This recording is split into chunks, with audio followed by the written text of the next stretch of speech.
Welcome to Decisions of Fate, our final installment in our 4-week journey of using our Jewish compass for navigating questions of medical ethics. Today we will be doing lesson 4, and the topic is the body's dignity. We'll be talking about 3 very important topics. Most of the lesson will be talking about autopsies and Judaism's approach to autopsies.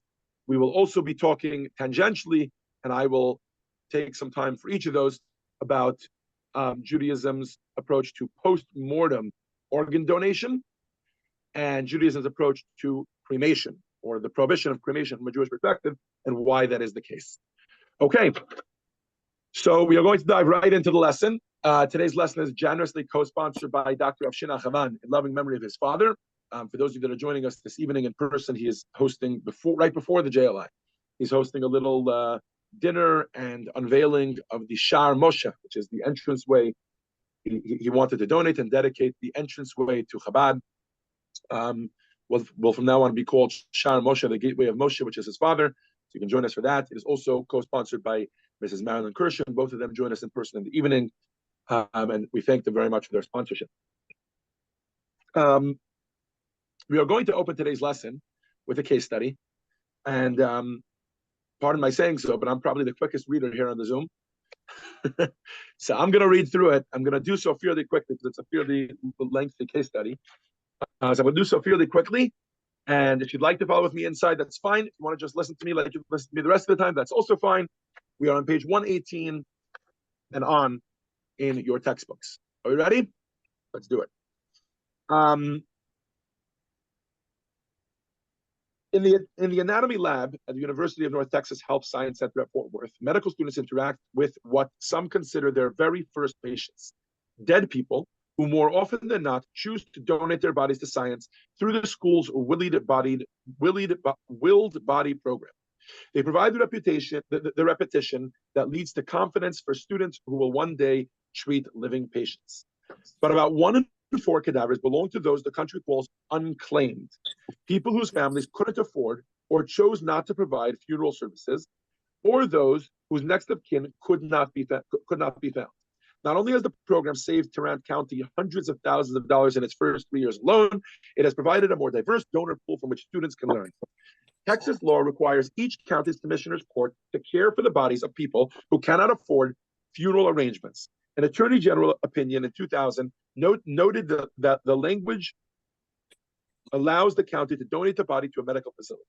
Before contracting with the Health Science Center, Tarrant County offered burials or cremations at no cost to the person's family, according to Lisa Martin, director of the Tarrant County's Department of Human Services.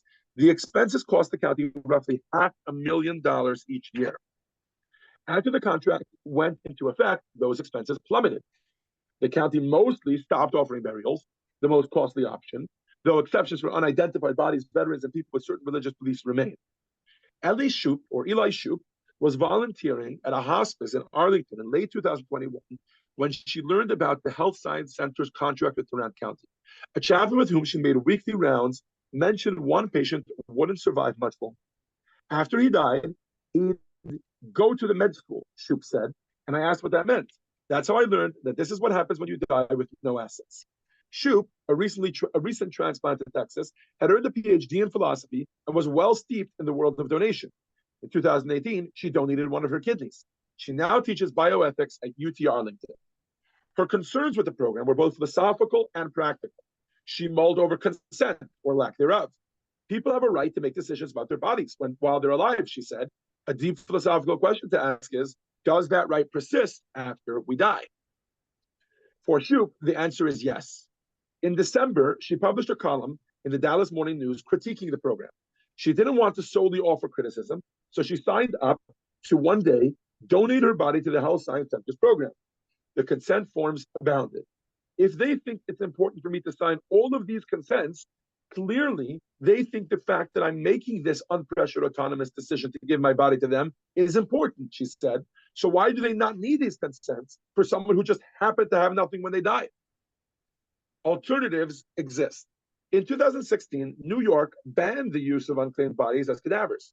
The state's medical schools said they would fill any gaps by expanding their programs for private donations. Closer to home, Bexar County provides a simple, respectful, and dignified service for people who cannot afford them. Furthermore, some medical schools around the county have decided to avoid cadavers altogether in favor of virtual anatomy tools. We're going to talk more about that later in the lesson.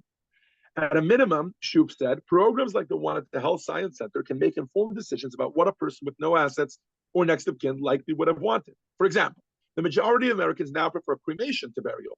But, she said, a vanishingly small number of people choose to donate their whole bodies. So the more ethical path is to err on the side of caution. This is uncomfortably close to grave robbing, she said. That's how it seems to me. They just don't go in the ground first. Students aren't necessarily aware that the cadavers in the anatomy lab may be unclaimed. Fourth-year medical student Russell Vose said that as long as the program diligently tried to contact next of kin, and as long as the program approached the bodies with respect, he was okay with it. It's a very honorable means, he said, just because it goes to a good cause to foster the education of medical professionals as a whole. These are life-saving things that the students are learning and doing. Claudia Yellett of the Health Science Center said, not just life-saving, but quality of life. To be able to restore that quality of life for others, to be able to get something like that out of a tragic loss where nobody's wanting to be involved, for me, is a good thing. All right, that's the article. You've heard the two sides. I'd love if you guys can weigh in here. What do you think the arguments should be for and against using unclaimed bodies for anatomical education? What do we think, folks? Go ahead, Dave. Definitely not. Definitely not. You think definitely not. Okay, Dave, go ahead. So I come at this from perspective. I've been in medical education, medical students for over 40 years, and we deal with this. In fact, what we do now at one of the schools I'm at is we actually have a ceremony of the life of those people who donated their bodies to be cadavers at the beginning of the year. So the students understand that these were people who had lives, and we celebrate them. We've not permitted people who didn't give consent, because there are certain religious organizations. Right. Unclaimed, yeah. We won't use those. These have to be that people have donated them in life, and they wanted to make this contribution. My feeling has been, if you had to give an argument for that, why would you say that is? I think the informed consent argument. I mean, I'm trained as a bioethicist at the NIH. I think that just because someone has died doesn't mean that, I actually think there's some validity to that being one step above grave robbing. Okay. Beautiful. Let's try to go through the full intellectual exercise, though. So Leah or Dave, who both so far very strongly said that they're very much against using these unclaimed bodies for an anatomical education. Can any of you volunteer to give me an argument for? I know it's not your opinion, but can you volunteer to give me an argument for using unclaimed bodies?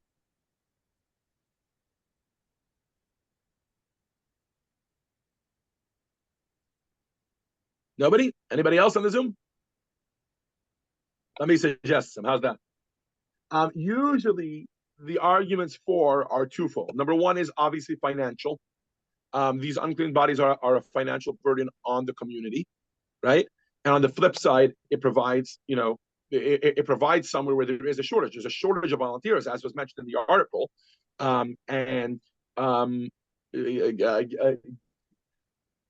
Just like, for example, there are those that are against certain forms of governmental assistance, whatever it is, whether it's EBT food stamps, or whether it's medical insurance for the, et cetera, or whatever you are on that spectrum. To some degree, we're looking to alleviate the financial burden that certain people are placing on the community as a whole. And in this instance, there's a flip side, which is a good side, which is, hey, they can be used for study. Okay. The arguments against, obviously, we discussed. Number one, a big one is consent. Can anybody think of another reason besides for consent?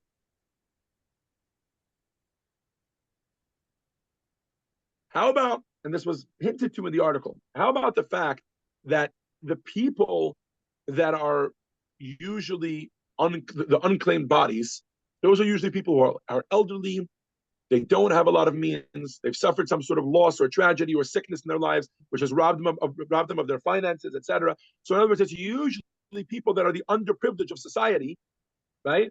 And now for the greater good of the benefit of society, we're going to exploit the underprivileged. For example, I think there's a lot of studies that show basically there's a racial angle to this question as well.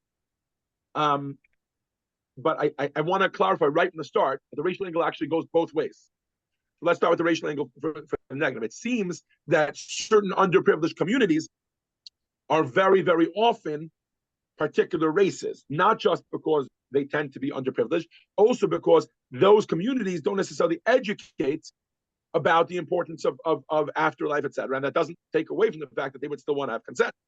However, on the flip side, when you use those, let's say, for example, I don't know if it's the Black community, the Hispanic community, or some other minority, but let's assume, for argument's sake, that it's the Black community, right? When you use unclaimed bodies from the Black community, which on the one hand means you're exploiting this Black minority of people. It's a minority of a minority, right? Because it's a minority from among, let's say, the Blacks who are unclaimed bodies. So you're using, so on the one hand, they're being exploited, but on the flip side, you're also adding to the pool of research for the Black community specifically, or let's take the gay community, for example, right? For homosexuals, you're adding much more to, and the reason I bring them as an example is because very often their medical approach is different than others, and actually data shows that when it comes to, if we're relying only on people who volunteer their bodies for science after their death, it is predominantly white upper class. So maybe this is actually providing for more equality by giving more diversity. Anyways, these are just thoughts to consider as we go into this. But for the purpose of our conversation, of course, we're going to start with the Torah's perspective. So we are going to start on page 123 with text 1. We're going to open our analysis of Jewish sources regarding autopsy with the following Talmudic passage. Dave, you want to read for us, please? We're on page 123, text 1. Rabbi, I'm sorry I have to pay. I don't have my book with me because I'm actually in my other office. So okay. I'd love to listen, but I don't have my book in front of me. Sorry. So if we can ask you to read for us, please, page 123. Phil, right. One who transports human bones on a donkey may not place them in a leather saddlebag and ride on top of them, for by doing so, one treats them disrespectfully. So, this is a statement, the Talmud, that you're not allowed to sit on top of bones, right? Fair enough. The last line is it's leaving it pretty vague. Disrespectful. What exactly is the disrespect? Anybody want to volunteer a perspective here? What's the disrespect to the body?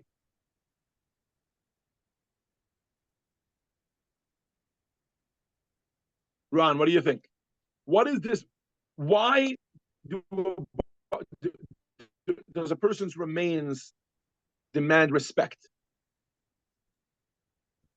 It's a God-given body. I mean, like, you don't just, it's just the same thing, you don't cremate. I mean, it's just not honoring the body that was created by God. Okay. That's one perspective. There's a certain holiness to the body. The body was a gift by God, right? And we should treat it with respect. Okay. And we'll talk about cremation later. I know you mentioned that. We'll talk about this one. Can anybody think of another reason why we have to respect the remains of a person's body? How about the fact that the person has a particular choice in the matter? If a person lived within their body for many, many years, and yes, now the soul moves on, etc., and the soul lives on, but it's their body, just like, for example, they get a say in how their estate is handled after their lifetime. Shouldn't they get a say in how their body is handled after their lifetime? Isn't it disrespectful to the person if you're doing something to them which they did not consent to? Right? So I'm not taking away from what you say, Ron. But I think that's a second point, which is that a corpse is a sacred entity. Because it's God-given, and because it's the body that housed the soul, and for all those good reasons. But also, just on a very much more simplistic level. It's the person's choice what should be done with their body. However you understand it, the Talmud tells us clearly that it's considered what's known as a bizayon, or a disrespect towards a body, and to sit on top of it. And it certainly would therefore consider it disrespectful to start poking around inside of it, an autopsy, or using it for education, etc. And therefore, as a general rule, Judaism forbids autopsies. But are there exceptions? This is obviously the big question we want. Are there exceptions? Is there a case in which halacha, Jewish law, would say that an autopsy is permitted? So this is the thrust of the following question, which is going to be text 2. We'll ask Ron. You were unmuted. Let's keep you unmuted, and let's have you read. This is the thrust of this question that was posed by Yaakov Edinger. Let's first introduce the question, and we'll slowly get to his answer. Text 2. I was consulted regarding the case of a patient who was ill with a unique disease. The doctors treated him, but to no avail. He died of his illness. Another patient suffered from the same illness, and the doctors sought to dissect the body of the deceased person to understand the disease and possibly find a cure for the patient who was still alive. Under such circumstances, is it permissible to desecrate the dead? So this teshuva, this response here, is obviously making the assumption that it's forbidden to cut into a corpse because it's an act of desecration. But the questioner still wants to know, what are the limits of this prohibition? Can we do so in order to save a life? Right? So, in order to answer this question, Rabbi Edinger, as you would imagine, is going to start with the famous Talmudic passage.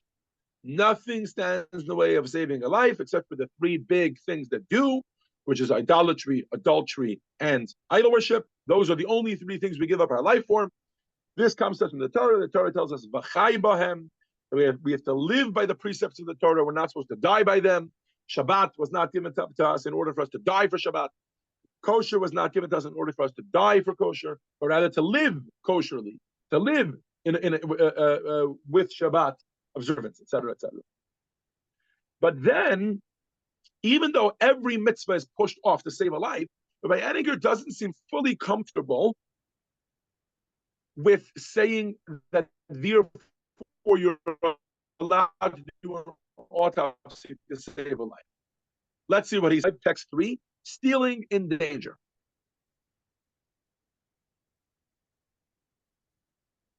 Leah Weintraub, are you with us? You want to read? Sorry, I'm sorry. I didn't hear you say my name. Maybe not. Oh, yeah. That's fine. Nothing, There you go. Text 3, page 125. nothing stands in the way of saving a life. Nevertheless, if people are in mortal danger and must steal from their fellows in order to save their lives, it is forbidden for them to do so without intention to repay. Okay, so this comes to us directly from the Torah.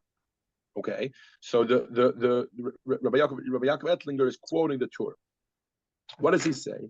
He says, listen, usually when a person steals to save a life, repayment is at least theoretically possible, right? Right now, in the moment, maybe not, right? And we definitely don't want him worrying about it. But we at least want him to have the intention to repay. Why? Because then the person's life will be saved. And maybe even many years later, you can repay that debt, depending on what exactly the details were, right? So what does Rabbi Ettlinger say? He says, listen, the issue with the case that was presented to me was somebody died already. We don't know if they would have let you take from their body. And now we have a big thing on the table. What's the issue on the table? You cannot repay somebody who has already passed on, right?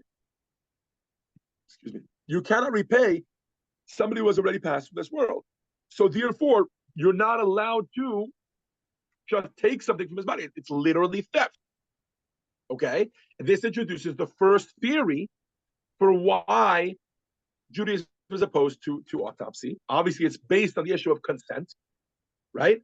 And based on the issue of consent, we're saying you cannot get consent from somebody who passed away, therefore you cannot do an autopsy, right? Okay. Thus, in the case which was presented to Rabbi Ettlinger in text 2, Binyan Sion, he says they were not allowed to perform an autopsy.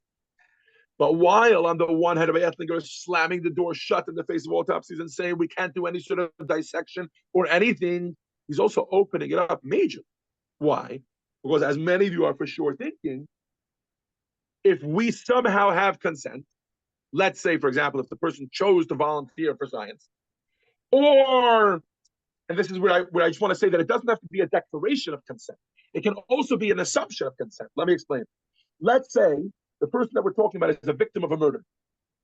I think it's perfectly reasonable to assume that if dissection of the body, autopsy, is going to lead to catching the murderer and justice for the victim, then we can assume that the victim would have wanted an autopsy, even if he didn't give his consent. It's assumed consent. It doesn't have to be a declared consent. Yes, Phil, you caught that difference? I'm picking on the lawyer on the group. Okay, good. Yeah, and people can consent in their healthcare power of attorney to Right, autopsies that's more and obvious. They can volunteer their body for science, for example. Mhm. Right? Or they can just consent as a backup, just in case, if whatever, right? I think you're probably familiar with this from two perspectives, both in general as a lawyer and especially as a lawyer who specializes people's end-of-life decisions, right? Do you take care of that, or do you only take care of estates? You're doing muted. healthcare Okay. direct. Right? So there you go. So now, if we want to try to fill out, for example, on page 127, exercise 4.2, and we want to try to figure out when would Rabbi Ettlinger consider autopsy a forbidden desecration of a corpse, it turns out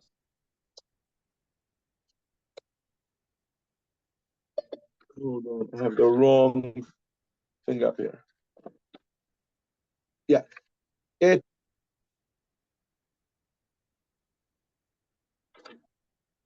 oh, we skipped the text. Okay, that's okay. We already did text 4. Okay, so let's just do text 4. So I'm sorry, I lost my thread here for a second. Phil, if I can ask you please to refresh text 4, we'll see what Rabbi Ettlinger says straight up. It is stated explicitly that it is forbidden to steal to save a life if one has no intention to repay. In the present case, it is impossible to repay, inasmuch as one cannot compensate the deceased for having been desecrated. It is therefore forbidden to save a life, though through the desecration of the deceased. So by Ettlinger says, he says the reason why we insist on reimbursement when theft can save a life is because you cannot save a person's life by hurting someone else. He says, so therefore, we'll get to option B in a second. So therefore, he says, I want to introduce theft theory. He says, the reason that autopsies are not allowed is because you're not allowed to hurt your fellow in order to save your life. You're not allowed to do so during your lifetime. Right? You're not allowed to steal in order to save a life without the intention to repay. And you wouldn't be allowed to do so after a person's death. Certainly not because there's no way to repay. Okay. So now, if we look at this, this is what I want to get to. On page 127 is an exercise. If we get to this exercise, we try to figure out if there's a y, the two axes, right? The x and the y, and we try to figure out which one is Rabbi Ettlinger going to take. The main thing he's going to keep in mind is, did the deceased consent? And you're going to scream at him. And you're going to say, Rabbi Ettlinger, but we want to save a life. He's going to say, I don't care. It's all about whether you have consent of the deceased or not, right? So if the deceased consents, sure. But if the deceased did not consent, then I don't care if you are saving life or you're not saving life. It's all about the consent. And if they didn't consent, and you cannot reasonably assume their consent, then you're not allowed to perform an autopsy. You're not allowed to dissect their body. You're not allowed to volunteer for science, nothing of that sort. You would have to respect Ettlinger's perspective. The whole thing revolves around this law that we quoted in text 3, the Torah, that it all has to do with stealing. And if you're stealing and you cannot repay, then you cannot steal. Okay, even to save a life. Okay. Now, Rabbi Ettlinger's theft theory, you will not be surprised to hear, is not the majority opinion from a Jewish perspective. What do I mean?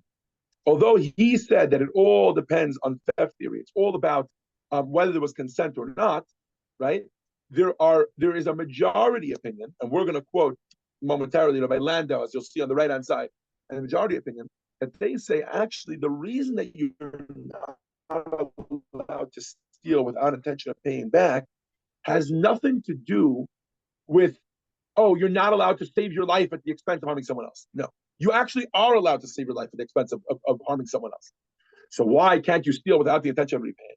Because when you're desecrating anything in order to save a person's life, you have to minimize your impact.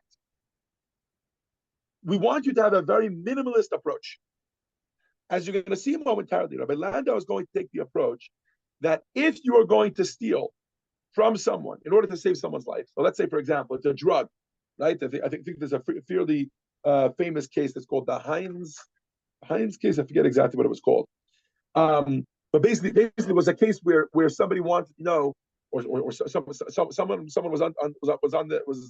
was brought to court for stealing pharmaceuticals, for stealing a life-saving drugs. They saved their own life by stealing a drug, right? Says Rabbi Landau, this has nothing to do with the fact that you're stealing from someone else in order to save your life, and much more to do with the fact that you have to minimize. You have to take a minimalist approach. You're going to be desecrating something. In this case, for example, you're going to be ruining somebody else's life to one degree or another, right? Stealing from them. In order to save your life, you have to be doing the least amount of damage possible. Dave, Dave, you don't have your book, right? So, Ron, if you can read for us, please, text 5, immediate rescue. Where Rabbi Landau explains that actually this has much more to do with something else. Nothing to do with theft. It has much more to do with something else. Let's see his point. It is clearly established law that we must override the Shabbat laws in our attempt to save a life, even if the chance of success is doubtful. However, this is true only if there is a present threat to life before us, as in the case of an ill person or a collapsed building. But in this case, there is no current patient who would immediately benefit from this desecration. Rather, the physicians want to learn about this surgery because they might in the future encounter a patient who will require it. Certainly, we cannot override a prohibition for this lesser concern. For if we were to indeed consider this a case of life and death, it would follow that all forbidden labors on Shabbat would be permitted if they have any medical benefit. Even if no one were currently ill, it would be permitted to grind and cook medicines and prepare a knife for bloodletting because of the mere possibility that during Shabbat or immediately afterwards, someone will fall deathly ill and require these things. If we are permissive about desecration, they will dissect all of our dead simply to study anatomy and know how to treat the living. Thank you, Ron. This is a very, very important point to understand. It is true that we violate all of the mitzvot of the Torah if there is even the smallest chance that it will save a life. Had an example last week, or was it 2 weeks ago, that the Talmud states that if a building collapsed, you can dig through the rubble on Shabbat, even though that's normally not allowed, in order to potentially save a life. You don't even know there's going to be anybody there, right? And you certainly don't know if the person's going to be alive. And if they're alive, you don't know how long they're going to survive. And yet, we desecrate all the laws of Shabbat in order to save this person. However, this principle only applies if there is a danger to life clear and present in front of us. In Hebrew, the term for this is pikuach nefesh lefanenu, a clear and present danger to life in front of us. Why is this so important? Because think about it. Let me make it, I've coined a new English word, which is extremize. Let me extremize the point for you in order to prove my point. If we can do anything to save a life on Shabbat, even a potential life that might come, might not come, then maybe I can cook on Shabbat. Everybody knows you're not allowed to cook on Shabbat, right? It's one of the primary things you're not allowed to do on Shabbat, right? Is to cook all of our food before Shabbat. Maybe I can cook food on Shabbat. Why? You never know.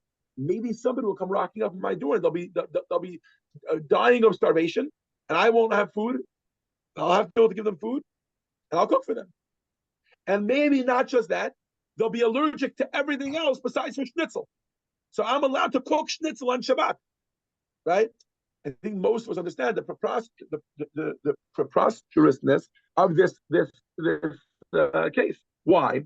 Because of course we're allowed to do anything to save a life, but only if there's a clear and present danger to life in front of us, right? So Rabbi Lando argues that the application of the axiom that Rabbi Ettlinger mentioned earlier in previous text, which is that we do anything to save a life.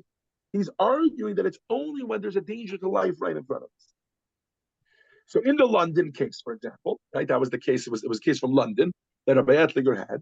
There was no patient at hand who was suffering from the same thing and was about to undergo surgery. The autopsy was just like, oh, we failed in this case. Let's see how we failed so we can gain knowledge for a potential case that there might be in the future. Right? Does everybody see the significant distinction between the decisions of Rabbi Landau and Rabbi Ettlinger? They're taking very different approaches. Rabbi Ettlinger is saying that the whole thing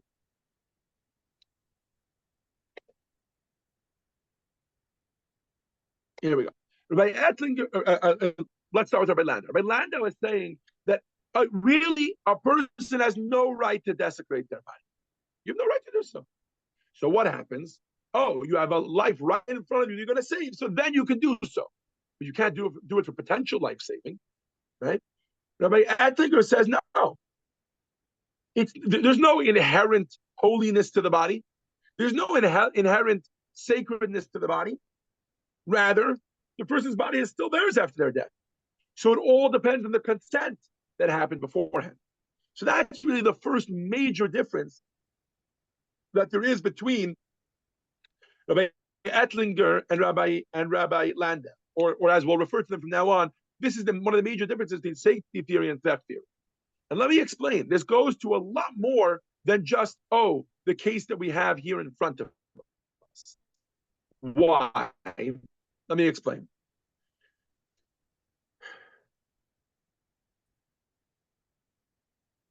If it's not about the consent of the patient, right, which is sanctity theory, it's not about the consent of the patient. There's a certain sacredness to the body. What is that sacredness based on? That sacredness is based on the fact that Judaism feels that our body is a reflection of God himself.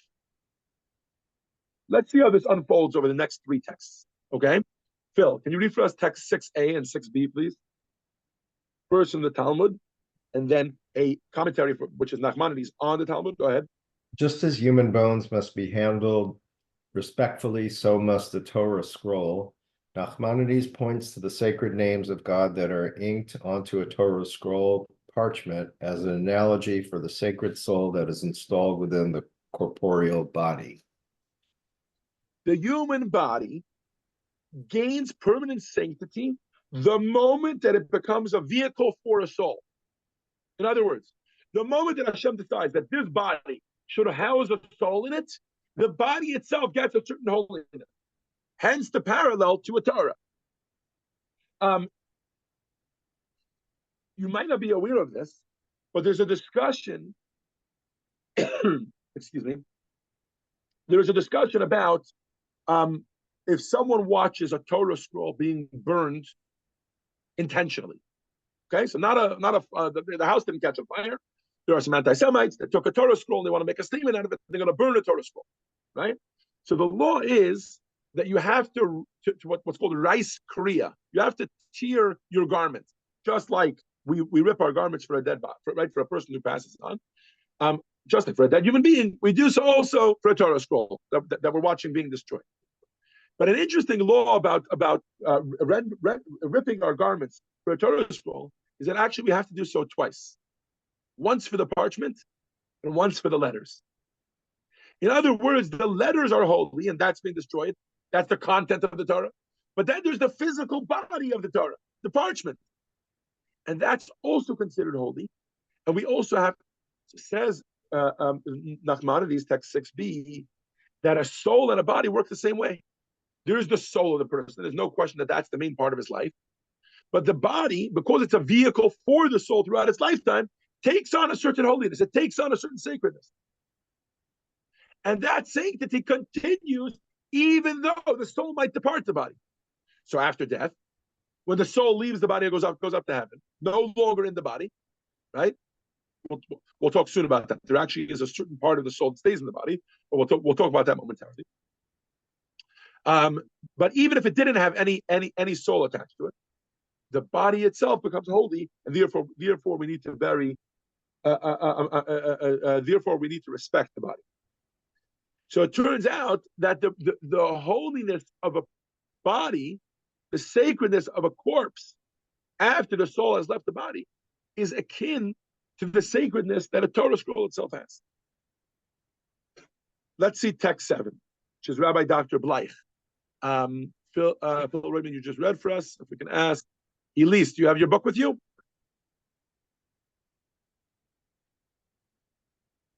Okay, Ron, we're back. Sorry, Leah, we're back to you. Text 7, in the divine image. In the divine image. The rationale underlying the regulation mandating respect for the dead is a Talmudic parable concerning a pair of twins. One of the twins grows to adulthood and is crowned king of the realm. The second becomes a highwayman and is apprehended and executed as punishment for his crimes. Suppose then, we are told, the body of the executed twin was placed on public display. Would not passers-by scrutinize the body and, perceiving what they believe to be the familiar countenance of their ruler, assume that it is none other than the king himself who has been punished so ignominiously? Man is created in the image of God, with the result that, however that anthropomorphic term is to be understood, the human body reflects an aura of divinity. Just as the king is dishonored in the indignity meted out to his twin, God is dishonored in the dishonor of the divine image associated with the human body. The body, thank you, Leah. The Talmud is making the point that a body of a human being is not theirs to desecrate. Meaning to say, sure, our bodies are given to us for safekeeping, and during our lifetime, we get to choose if we're going to eat sushi or if we're going to eat schnitzel, right? And we get to choose. By the way, technically, according to the Torah, we don't get to choose whether we're going to be healthy or not. That's a choice we're forced to make. We're obligated to be healthy, right? As we discussed in previous lessons. But there are many choices that we do get to make. Desecrating the body after death is not a decision we get to make. I'll give you a parallel in Jewish law. Do you know that a king representing people, right? There's all sorts of laws about what he's allowed to do and what he's not allowed to do.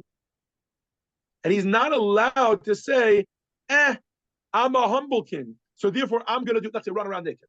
Oh, but I'm a humble king. I don't care about my image. It doesn't make a difference. It's no longer your image. It's the image of the people, and as a result, you have to act a certain way. According to Jewish law, that's how that works. And the same thing is true about human beings. Somebody says, I don't care about my body after I die. I'd like to donate to science. It doesn't make a difference whether you care or not. That's not one of the things that the Torah gave you autonomy over, to be able to decide whether or not you're going to respect the body. So this has all been the difference between the way Rabbi Landau looks at it, sanctity theory, and the way that Rabbi Ettlinger looks at it, in other words, theft theory. When it comes to theft theory, it's not just a technical allowance. It's actually the whole way that he looks at our approach to our bodies. He looks at desecration of the body as being something that's dependent. God said, this is one of the areas, even though I gave you your body for safekeeping, this is somewhere I gave you autonomy. Whereas Rabbi Landau or sanctity theory says, no, it's not one of the areas that you were given autonomy. Okay.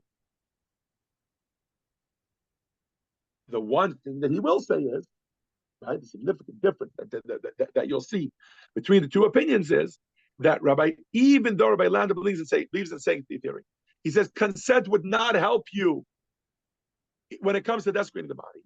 He will say there is one major exception. And that is to save a life, right? So when it comes to sanctity theory, it's all about life saving. If you're saving a life, then it doesn't make a difference whether there's consent or not. It's all going to be about saving the life. Why? Because it's God's sanctity. God says you push it away for that you push away all the mitzvahs in the Torah for saving a life, therefore you do so. But Rabbi Ettlinger, or theft theory, says no.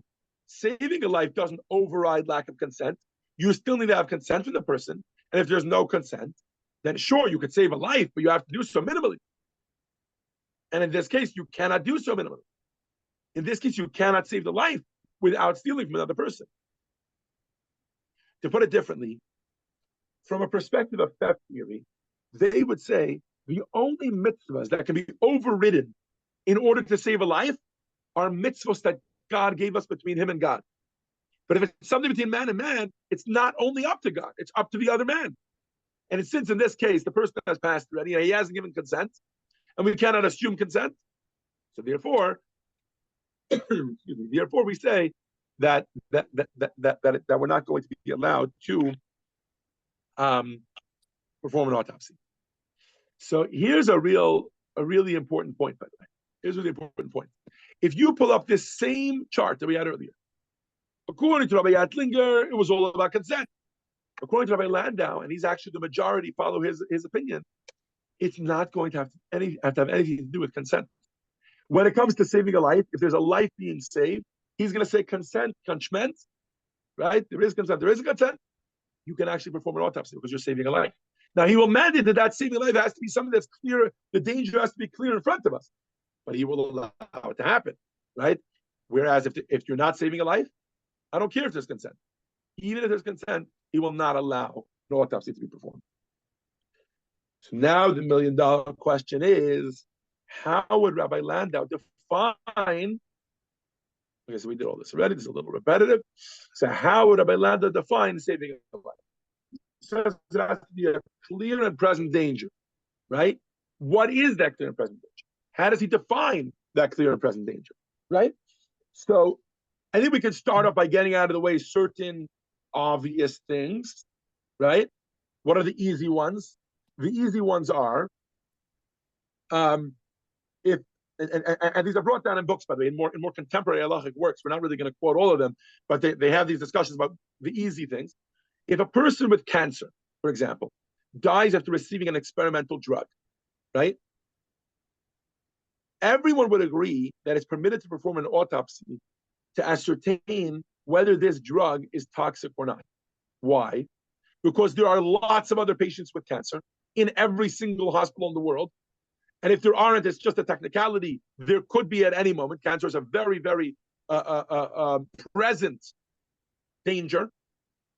And therefore, in order to avoid that same harm happening to another cancer patient, we can dissect this cancer patient to see what it might have been about this particular experimental drug that caused them to die, right? Another thing that would be easy is when there are many people in the same place. I'll give you an example. In other words, when the probability goes up. There was a convention in Philadelphia in 1976. And at that convention, several hundred members of the American Legion, right? That's the war vet, right? The VAs. That's who the convention was for. They were all afflicted with like a pneumonia-like illness of some sort. And many of them died. Not all of them. There were still many others who still had it. Right? So again, in this instance, Jewish law would say, in order to discover the offending organism, to prevent future danger, you would be allowed to dissect. In other words, this is point A, I would say, which is the fact that it's a present danger. Okay? But what about, and by the way, I mentioned this by the by as I was talking about it. I just want to make sure I give this proper attention. When we say there has to be a present danger, we don't mean that in front of us we have to have a patient with cancer. In front of us, we have to have a patient with the same pneumonia-like illness as everyone else with it. And that's who we're going to save. They don't need to be physically present. But today's day and age, it could be someone on the other side of the world. What we mean is that it should be a real example that exists in a very present way.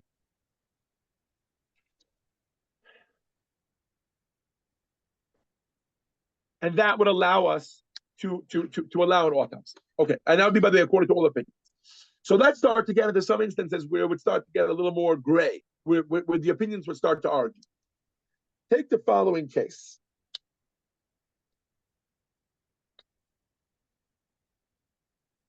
Say that multiple patients suddenly start dying during appendectomies, right? This is a surgery that is performed on thousands of patients that usually has quite a low level of risk. But all of a sudden, we see a pattern and many of them are dying, right? Suppose further that physicians feel that if we dissect one, and only by dissecting, we can discover what it is that's making them die, and thereby save the lives of all the people who don't have appendicitis right now and are not scheduled for appendectomies right now, but all the potential ones in the future, right? So one might argue that Rabbi Landau would say, hold on a second, I'm going to forbid this dissection because there's no one presently ill who can gain from the dissection. But most opinions are that is not the case. Statistics, and for example, with appendicitis, we can assume that there's one coming up the pipeline. Statistics are enough to consider this a present danger. Phil, if you can read for us again, please. Text 8, statistical danger, page 133. Although the existence of a presently afflicted patient is an obvious instance in which suspension of halachic strictures is warranted, it is by no means the only example. In many outlying settlements in Israel, there's but a single qualified healthcare provider in residence, usually a nurse. Not infrequently, an emergency occurs on Shabbat, and in order to monitor the patient's condition and administer interim medical care, the nurse must accompany the patient in the vehicle, transporting the patient to the nearest hospital. During her absence, there is no trained professional qualified to provide emergency care should any other inhabitant become afflicted by illness or suffer an accident. May the nurse ignore Shabbat prohibitions in order to return to her post. The likelihood that a child in any specific family will become afflicted with a life-threatening illness on any given Shabbat is extremely remote. Hence, the mother's preparation for that eventuality cannot be categorized as an act of pikuach nefesh. However, when past experience points to a significant likelihood that one person in a large population of individuals will be stricken in such a manner, a number of rabbinic decisors have ruled that the statistical probability of the occurrence of such an event is sufficient to warrant the nurse's return to her post. In effect, present awareness of the statistical probability of impending danger renders the danger itself present in nature. Okay, so I'm not sure if all of you caught the case that's on the table. You have a nurse. She transported a patient to the emergency room, right? She went with full allowance, with full rabbinical and Jewish legal allowance to go to the hospital, right? Obviously, there's a patient here, saving a life, taking the patient to the hospital. The question is, can the nurse take a car, an Uber, or I don't know how they would try, to go back to her post? Remember, there's no clear and present danger now back at her post. So Rabbi Bleich says she can. The reason she can in the following instance. If there's a reasonable assumption that statistically speaking, let's say there's 100 patients that are under her care, maybe she's the charge nurse, whatever it is, right? If statistically speaking, there's almost always something goes wrong every day with one of them, where her professional care is needed that cannot be provided by someone else, then she can go back. Why? Because just based on statistics. Even though nobody right now needs her, but we know somebody will need her. There's a good chance somebody will need her, right? And the nurses can tell you these kind of statistics. They can say, "Oh, yeah, usually about once a day, X, Y, and Z happens on my shift, on my floor, etc., in my department, etc., etc." So according to this view, because appendicitis is a very common problem, right? and appendectomy is the common solution. So when it comes to autopsies, you'd be allowed to do an autopsy on one of the patients who, excuse me, on one of the patients that didn't survive, that's dying from this weird thing that the doctors have no idea about, in order for them to be able to learn about it. Why? Because the statistical probability of somebody coming in with appendicitis, which maybe let's say is 5 people per day, or whatever the number is, 1 person per day, half a person per day, but that statistical probability becomes now a real and present danger. And this is a very, very interesting allowance. Why? Because even though Judaism is saying you're not allowed to disrespect body, and the only allowance to do so is based on saving a life, and there's no life here to save. But we're saying he's allowed to save it. Why? Because there most likely will be somebody to save. Okay, fine. So where are we till now? We have seen that according to both Rabbis Ettlinger and Landau, the prohibition of nivel, that's the Hebrew word for disrespecting the body, would forbid a post-mortem autopsy in certain cases. According to one, it would be when there's no consent present. And according to the other, it would be when there's no life present to save. Right? Okay. But according to both of them, it would be prohibited in many. But here's a case where they would both agree that you would be allowed to do an autopsy, and that's because the procedure that's being done, the type of autopsy that's being done, the type of procedure that's being done, I'm struggling to use the word autopsy, I want to use the word autopsy, is not invasive. Let's take a look at by Moshe Feinstein, which is text 9 on page 135. Ron, if I can ask you to read for us, please. In my opinion, it would not constitute a violation of nivel, desecration, if physicians will not cut open the limbs, neck, or torso, but only seek to perform a needle biopsy in order to obtain fluid for diagnostic analysis and evaluation. It is not a form of desecration, and is permissible because it is very common to do such procedures on the living. Likewise, removing blood via needle and syringe for analysis does not constitute desecration and is permitted. Although I have not found this stated explicitly in earlier sources, it seems clear to me that this is true. Thank you, Ron. So this is a very interesting perspective. Rabbi Feinstein is playing not with when you're allowed to do it or not.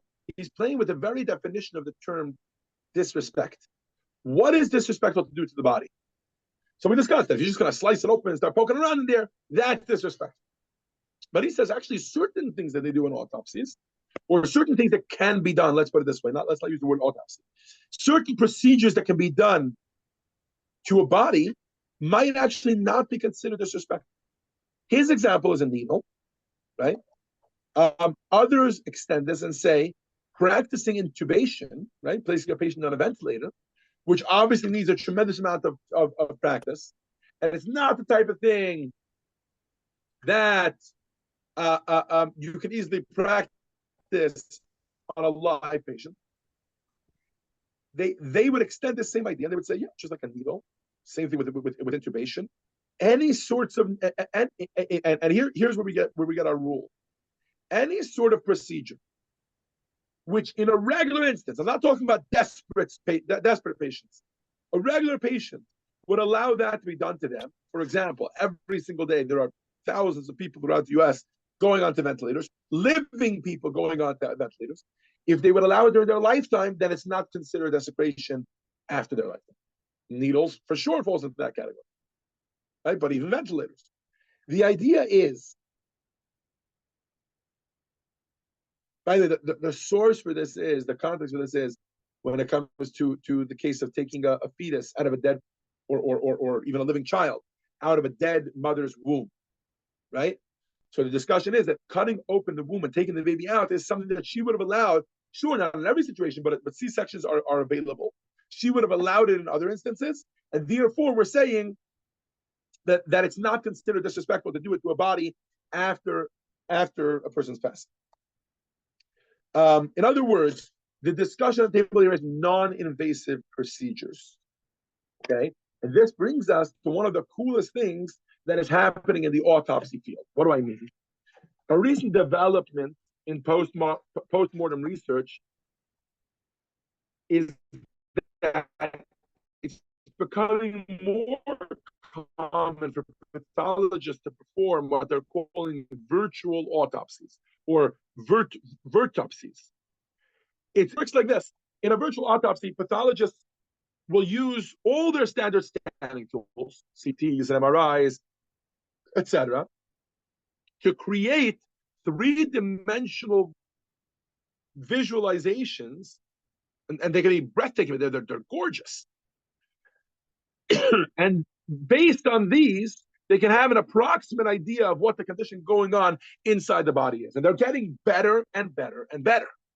Now, needless to say, this is even less invasive, right, than something like a needle or an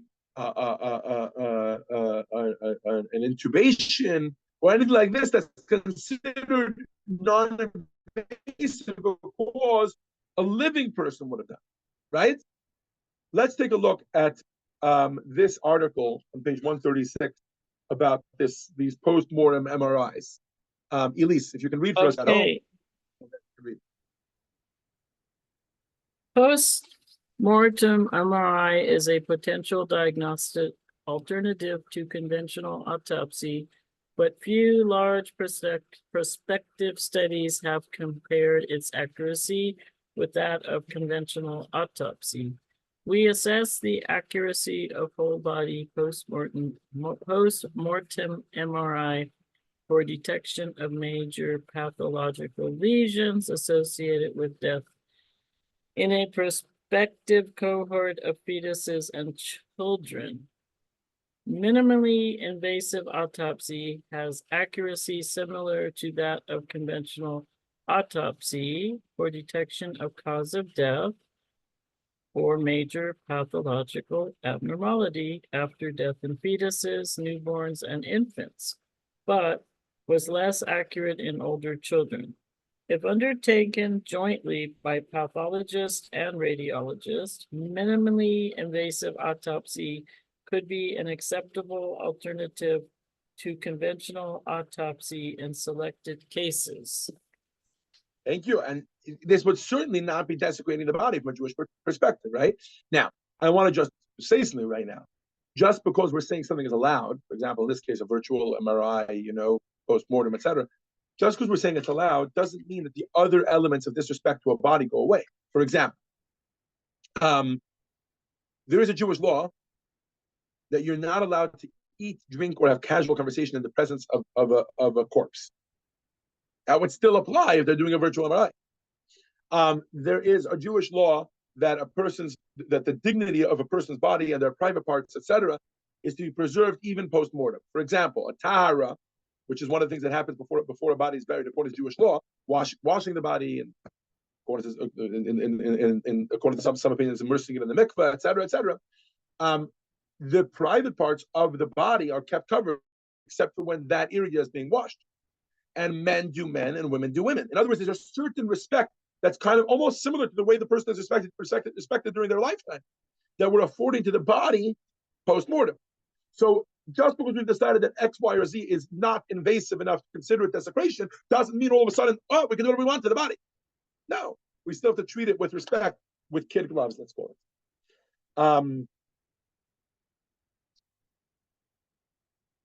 So, to summarize, we have seen that there are certain post-mortem procedures which will not be considered disrespectful to the body. According to Rabbi Ettlinger, if there's consent, that would allow any procedure. According to Rabbi Landau, if there's a clear and present danger to someone else's life that we need to learn from we therefore learn from this body in order to save this other person's life. If it's non-invasive, that would be but it turns out that disrespect of the body is not the only issue on the table. In addition to the issue which we've been discussing until now, which is nivul, disrespecting a body, in addition to that, there is the issue of burial. Okay, which means the Torah commands us that we have to bury our dead, such as, for example, this the dignity of man, or threatening health and hygiene, complicating the process maybe of the mourner's grief. You wouldn't their lives, but their loved one is still hanging and hasn't been buried yet. 3 weeks, no, they haven't been buried yet. There's a certain closure that they're looking for that they're not able to get, right? There's also spiritual issues that could come up, such as staying ritually pure, tahor, especially for Kohanim, etc., etc. But in addition to those pragmatic reasons, there is also the issue of returning the deposit that Hashem gave to us. We've spoken over and over again about how our body is a deposit given to us by Hashem, right? And we have to return it. Phil, we're back to you. You can read for us, please. Text 11.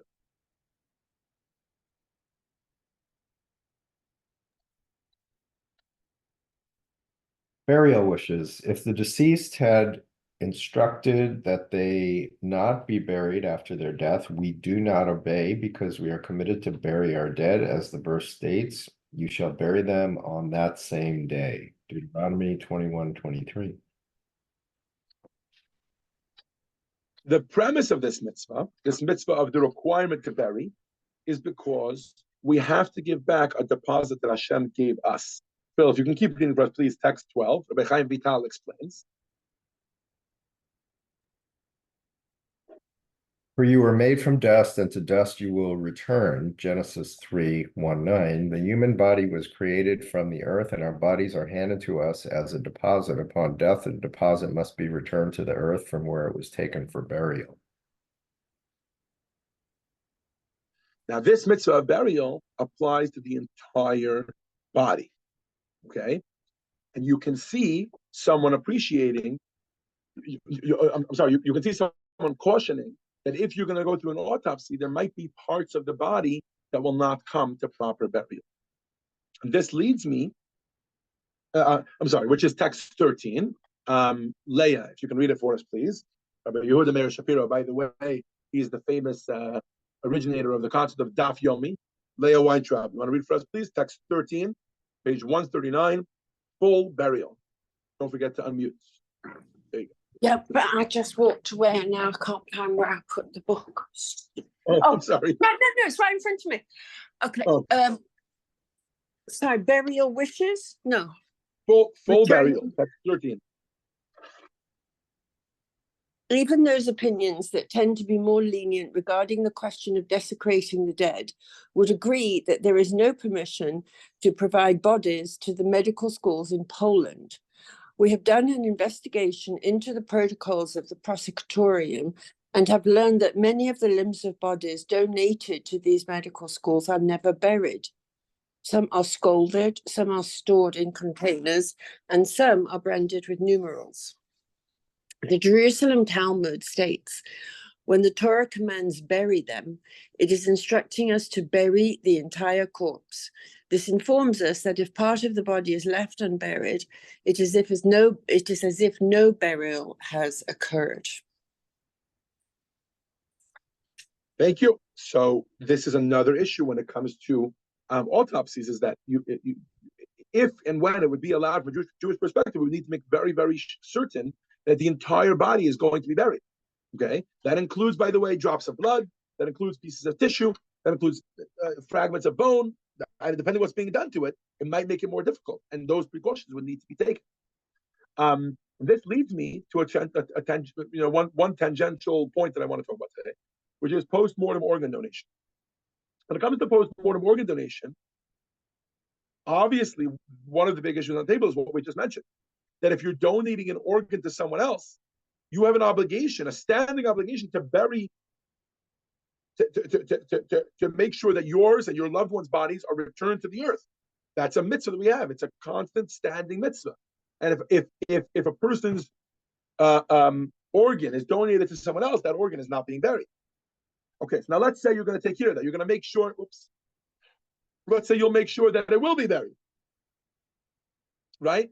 So it turns out that with post-mortem organ donation, there's actually other issues. Okay, for example, one third issue, in addition to all the things we've been speaking about now, is hana'as hames. Hana'as hames means taking enjoyment from a dead body. A dead body, from a Jewish perspective, is considered something we're not allowed to have any enjoyment from. No matter what that is. If it's somehow giving off heat, you cannot enjoy that heat. If it's giving off shade, somehow you cannot enjoy that shade. Right? We saw this in the case in the Talmud, where you're not allowed to ride on a donkey and use the bones somehow to be your seat or whatever. Why? Because then you're enjoying the dead body. You're having some sort of enjoyment from it, some sort of pleasure from it. And other issues that could come up when it comes to organ donation, especially post-mortem organ donation, is that often vital organs require what I'm calling halachic murder. What do I mean? The medical world today accepts brain dead as being dead completely. That's not so for many, many halachic opinions. And in order to donate certain vital organs, for example, the heart, right, or the liver, I think also, in order to donate those organs, the heart would need to still be pumping. There would still need to still be a pulse, which is why they want people to check off on the back of their licenses that if heaven forbid I'm going to be in an accident, then you can take my vital organs. Why? Because very often at the end of an accident, the person might be dead, but they might still have a pulse. And halachically, that would not be called dead. But the moment that you would take their heart out, that would actually end their life halachically. So that would also be another issue. As a result, there's a lot of discussion about donating a cornea. Okay, why? Because a cornea, it turns out, first of all, does not need. It can be taken from a completely dead body, someone who has no pulse and is brain dead, and it can actually often help restore vision for a patient who is struggling with blindness. Now, here's the issue on the table. You technically have an obligation to bury that cornea, and if you'd like to, in the appendix at the end, after today's class, text 18, which is on page 152 in your books. We're not going to read it now, but you can see that Rabbi Unterman, who was a chief rabbi of Israel, he was the Ashkenazi chief rabbi of Israel. I don't remember the years that he was, anyways, but he has a whole discussion about how he says that you only have an obligation to bury parts of your body that are dead. What does that mean? He says if you take the cornea and you now install it, so to speak, in a new living body and give it life once again, it's considered to be back alive and now does not have the requirement to be buried. And his example, his precedent that he brings is that in Tanakh there are some stories of people who were brought back to life. There's the famous story of the Shunammite woman. Anyways, there's multiple stories where a person was brought back to life. Says Rabbi Unterman, you certainly wouldn't say that they have an obligation to bury their body. Right? They died. Now they're brought back to life. Obviously, they don't have to bury their body. Just like you and I don't have a standing obligation right now to bury our bodies because we are not dead yet. We'll get there, but we're not dead yet, right? So similarly, he says, when it comes to a cornea, it might be allowed because there would be no standing obligation to bury it because you're actually bringing it back to life. Look at it as like a little resurrection of the dead, if you will. Anyways. Let's get back on topic. This was all a parenthetical, but let's get back on topic. It turns out when it comes to post-mortem procedures, not only are we worried that the entire body must be buried, but this standing obligation to bury our bodies is also an obligation to bury ourselves as quick as possible. Ron, if you can read for us, please. Ron, text 14. Body and soul rest. The dust returns to the earth as it was at the start of creation, and the spirit returns to God who gave it. When does the spirit return to God who gave it? When the dust returns to the earth as it was. This passage, this quote, this text that Ron just read for us, if you it's attempting to understand the verse in Kohelet, right? The verse in Ecclesiastes. What is the verse in Ecclesiastes?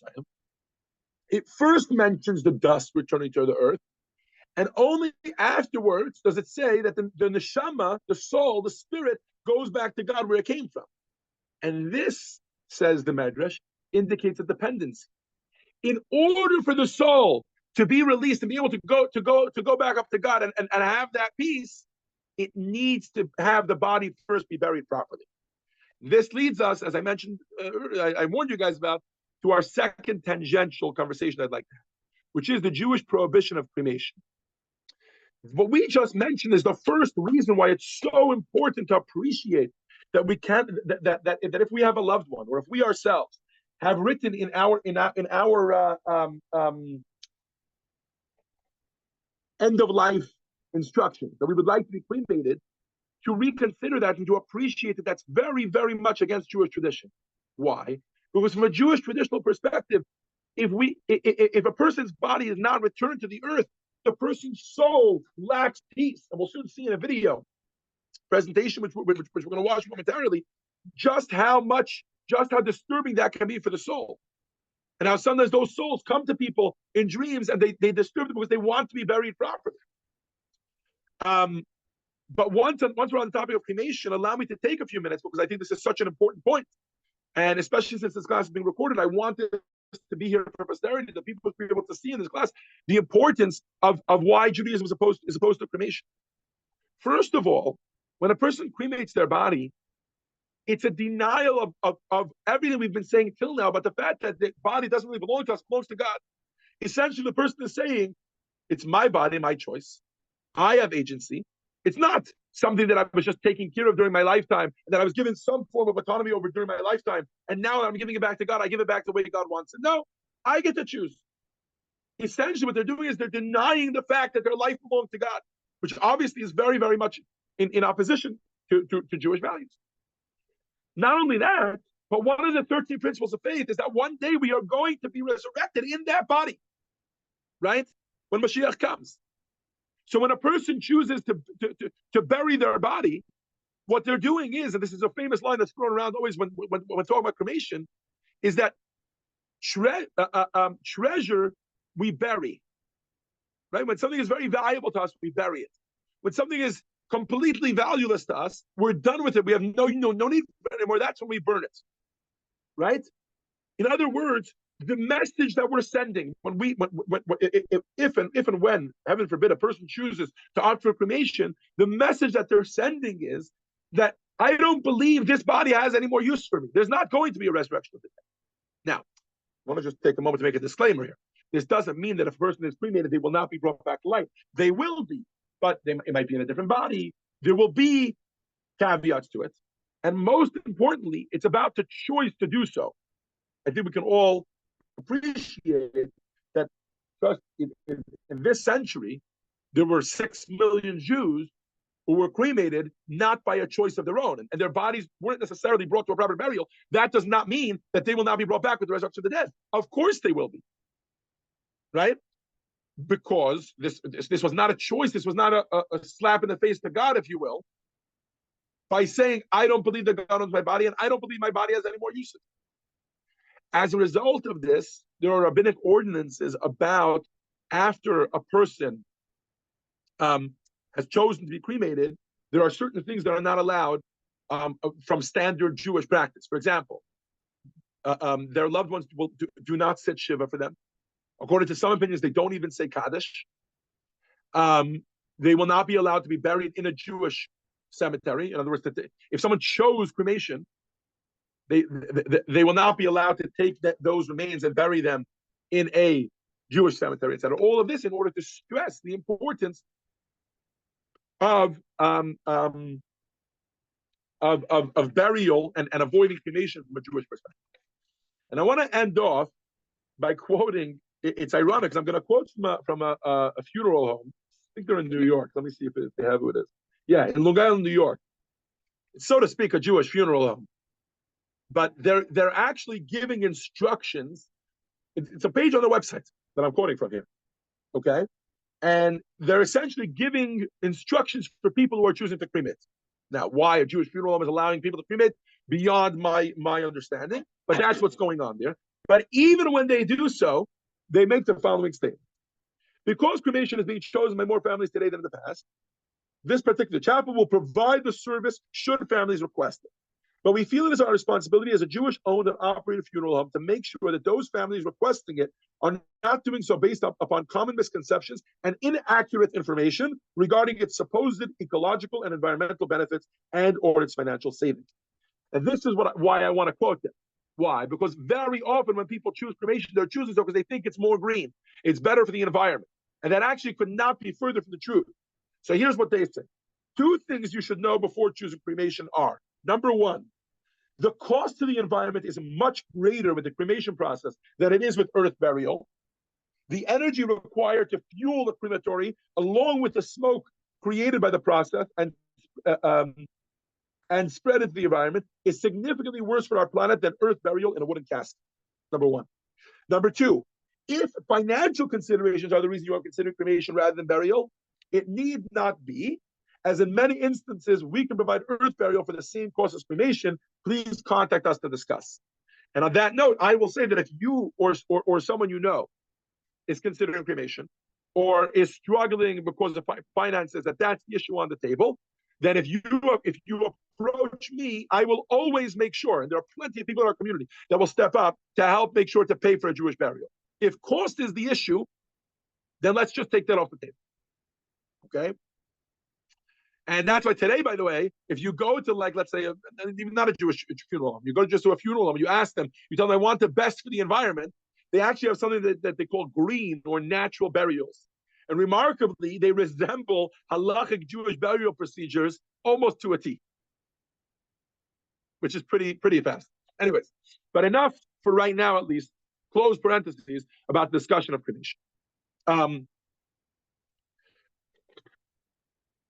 And to get back on track, even the point that we were really making here was that even if desecration of the body is not an issue when it comes to autopsies, there are other issues on the table, which is A, possibly not the entire body will be buried properly, and B, possibly there will be a delay in burying the body, which is also not allowed from a Jewish perspective. Okay. At this point, I would like to call your attention to video screens. We're going to watch a video. Let me just make sure I'm sharing it properly. The video, as you'll see soon, is from a rabbi who specializes in this field. And he's going to be talking about the beauty of the process of burying as per halakha. Turn your attention to the video screens.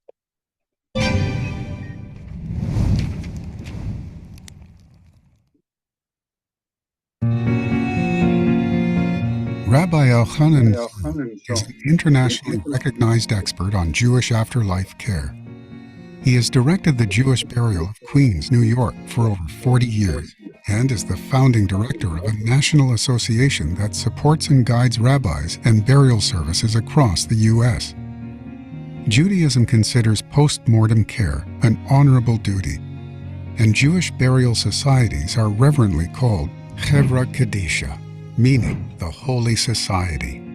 The Chevra Kadisha is that organization in every Jewish community that deals with the people who die and sees that they're taken care of with the greatest respect.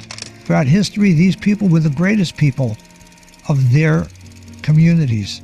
The people involved in Chevra Kadisha were sometimes the rabbis and the greatest and most pious members of the community. The level of respect that will be accorded to this body if it is cared for by a Chevra Kadisha is on a very different level.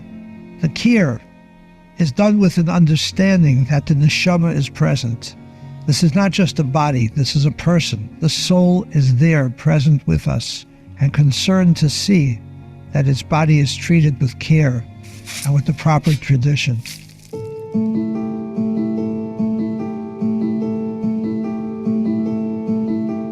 We are all created in the image of God. We are a great being. We're greater than any other creature on earth.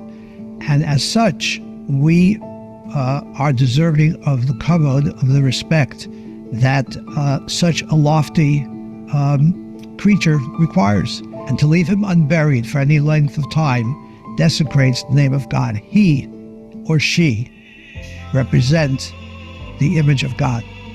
That is the reason the Torah provides for which we ought to bury people and for which we ought to bury them immediately. We bury treasure. We burn that which is disposable, that which is to be degraded, that which is to be destroyed. That is the respect that the Torah requires, and that is the only option that the Torah really offers for what we do with the disposition of human remains.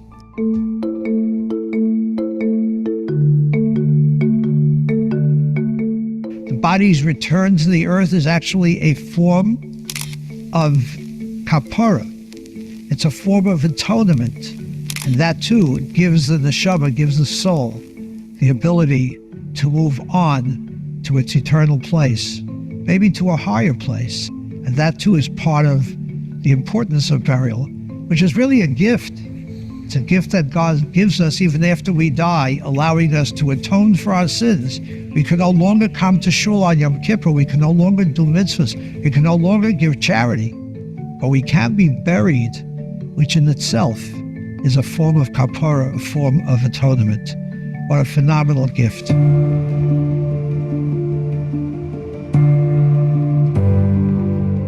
My earliest recollection of death was as a child. There was a Jewish man, he was a landlord, and one of his tenants who owed him a lot of rent stabbed him to death. And so I remember as children gathering around this hole in the ground where the Chevra Kadisha with the Burial Society had dug up the earth that was drenched with his blood to bury in his grave. We will break up concrete. We will do anything that is necessary to bury someone. The stories of people in the Holocaust put their lives on the line to see that someone was buried, whether it was in the ghetto and they exposed themselves or whatever it might have been, at potential danger to their lives. Throughout our history, Fura, burial was so important. Look at what Israel will give up today for the body, not only of a soldier, but anybody. Look at what we would do just to bury blood or tissue that is found in a terrorist attack. Mentioned, we have a breaking news story to tell you about. Apparently, a plane has just crashed into the World Trade Center here in New York City. It happened. I remember 9/11. I remember being in the medical examiner's office the day after. We buried the bodies on condition that should other parts be found subsequently, they would be placed in their grave, and we would open the corner of the grave and bury them, sometimes 4 or 5 times. Because every part of the human deserves respect and requires the privilege of burial, the respect that burial provides.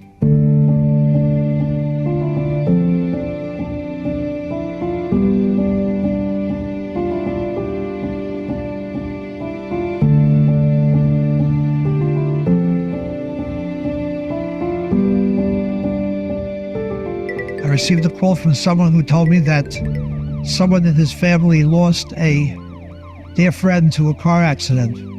And it was now, I believe, about a year later, and this person suddenly had a dream with his friend who died, came to him and said, "Why didn't you bury me?" And he woke up shaken up. The next night, it was a recurring dream, and the night after. And finally, he went to someone in his family who was a rabbi, and he asked him what to do. So the rabbi called me. "Rabbi, what do you think?" I said to him, "Only thing I can think of is anyone checked out the scene of the accident, in this case the car, to see, was everything buried, was everything removed?" Turned out this car was about to be crushed the next day. It had been held, it was part of a criminal case, and we sent down members of a Chevra Kadisha who cleaned the car, found pieces of bone and tissue and blood, and buried it. And the dream stopped.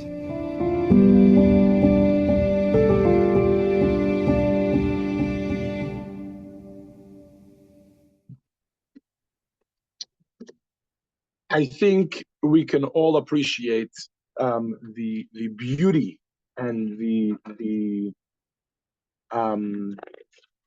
care with which Judaism approaches the mitzvah of burying our bodies.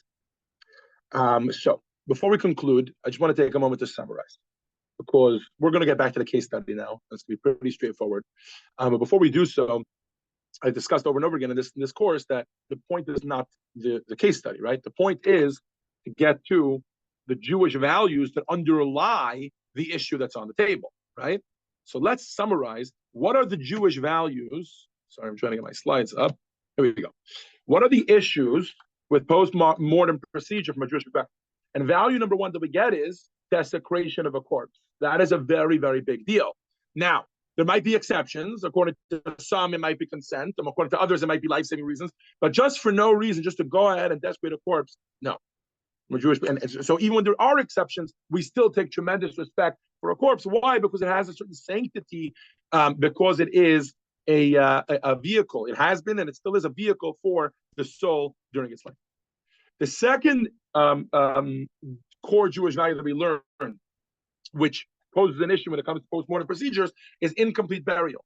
We have an obligation to return the item that was given to us for safekeeping, namely the body, and give it back to God completely, not incomplete, completely.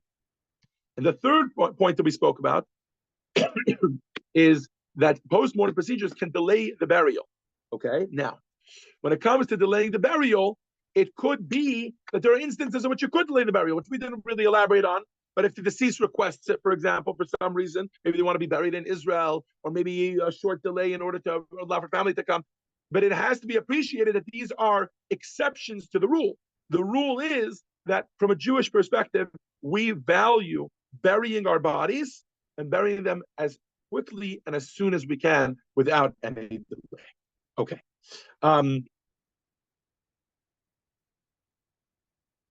We're going to skip text 15.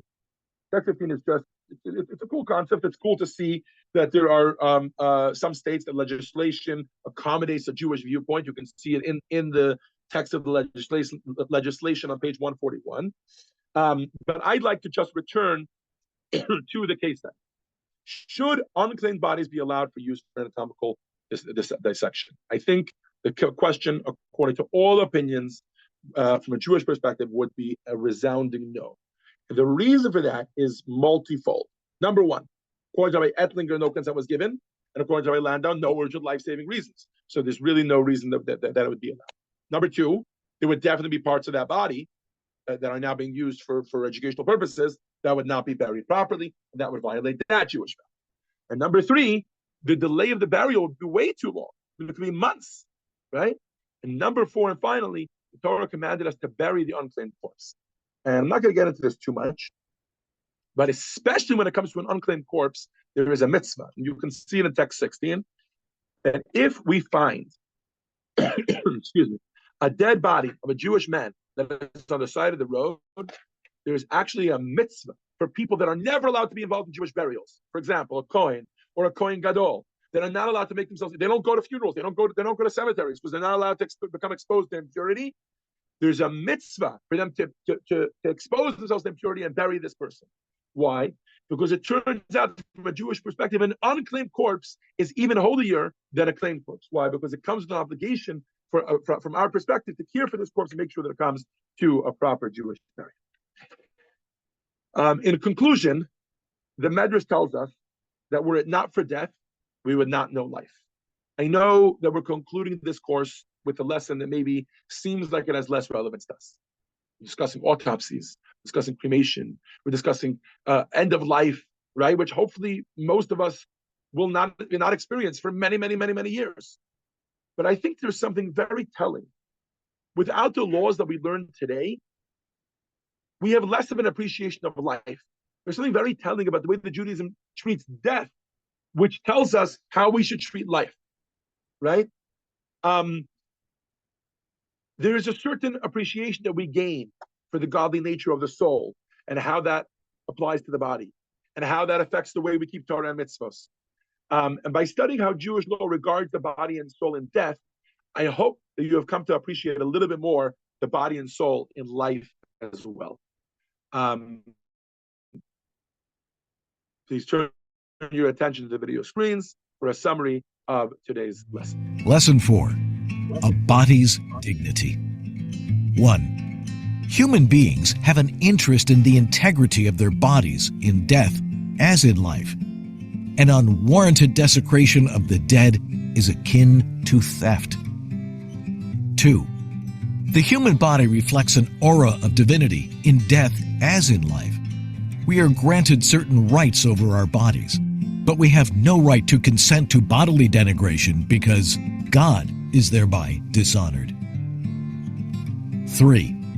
When God reclaims the breath of life, we ought to return the body, a deposit granted to humans, to the ground, the place from which God fashioned the first human being without delay.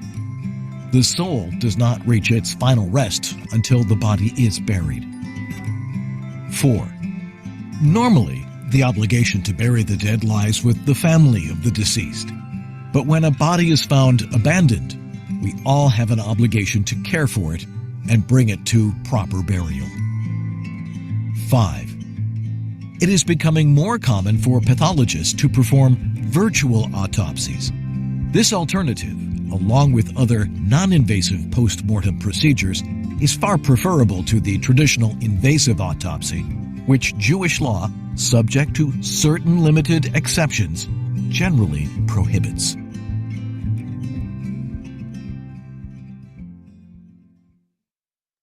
Thank you all for joining us for Lesson 4 of Decisions of Fate. This has been a body's dignity, and I thank you all for joining us for the course. You know, the Talmud tells us that a person learns a lot from their teachers. They learn even more from their colleagues, but they learn the most from their students. And especially with a course like this one, where many of you are medical professionals or lawyers. I mean, I think almost everybody on this group is, online and in person, et cetera, many different professionals when it comes to this thing. I appreciated your feedback and I appreciated your involvement in these conversations, weighing in, not just, listening to me as I continue to drone on. And I've learned a lot, and I hope that you have done the same. I'd like to take just 3 more minutes of your time to tell you about our next upcoming course, because I think that it's one that you will enjoy. It starts August 19th, and it's called How Happiness Thinks. And it is essentially a 6 lesson. We're going to do the same system every Monday, 1 p.m. on Zoom, 7:30 p.m. in person, serving dinner, etc. And we're going to talk about Judaism's approach to happiness. What I mean by that is, often people ascribe the word happiness and they make it dependent in something. I think most of us are smart enough that we don't make it dependent in money or materialistic things like, oh, I have a big house or a nice car and that makes me happy. But we still ascribe it to other things. We ascribe it to relationships. Maybe we ascribe it to what we view as our role in the world, etc. And Judaism teaches that we can be happy just by being ourselves. That's a very, very powerful idea. If you'd like to join me for this course, it's the same price, $109 per person, $199 for a couple. But until July 1st, exactly a week from today, there's a 10% discount for any returning students. All you need to do is text me or email me as soon as we're done, or you can do it right now while we're talking, and I will get you registered for the next course. Obviously, it wouldn't be complete if we didn't share a video trailer. So let me do that right now. Please turn your attention to the video screens. It's a 1-minute trailer. Tens of thousands of books have been written about it. Harvard University's most popular course taught it. Scientists use brain scans to study it. Over 400 million people YouTubed it. The United Nations even designated a special day for it. And the American Declaration of Independence says it's your right to pursue it. Happiness. Many of us believe we will be happy when we are successful in our work, have meaningful relationships, and enjoy good health. But scientific research shows that happiness is actually a precursor to all of these. How then is happiness happiness achieved. Judaism teaches that happiness is not a result of our external circumstances, but rather a product of the way we think. So, how does happiness think? The Rohr Jewish Learning Institute presents an empowering new 6-week course, How Happiness Thinks. Discover how to transform every situation to good. Explore the power within you to change your reality. Join us and invest in your happiness. You'll be glad you did. I want to take a second just to say something. We all take time to go to seminars, to classes, to study about everything in our life. We invest in our relationships. We invest in our work, right? We invest in our skilled profession. We go to conferences to learn more about what we do, etc. And how often do we take the time to go and invest in our own happiness? I'm offering you an opportunity for 6 weeks. This is guaranteed stuff. Chassidus really works. If you doubt it, take a look at your Chabad rabbis, wherever you are in the world or anywhere else. You'll see that they're happy. It's because they're learning Chassidus and they're attempting to live by it. When they're not happy, it's because they're not living by Chassidus. So that's what this course is offering. And like I mentioned, if you'd like to join us, there's a special discount only for students that are attending this course that are rolling over into the next course. If you register before July 2nd, you can receive 10% of your registration. Either you can, here you don't have a form at your place. That's going to be tonight, but you can just text me, or you can register online using the code returning. The link for that is chabadpasadena.com/JLI. I'm sorry, I didn't put that on the slide. chabadpasadena.com/JLI. Thank you all for joining us for Decisions of Faith. It has been such an honor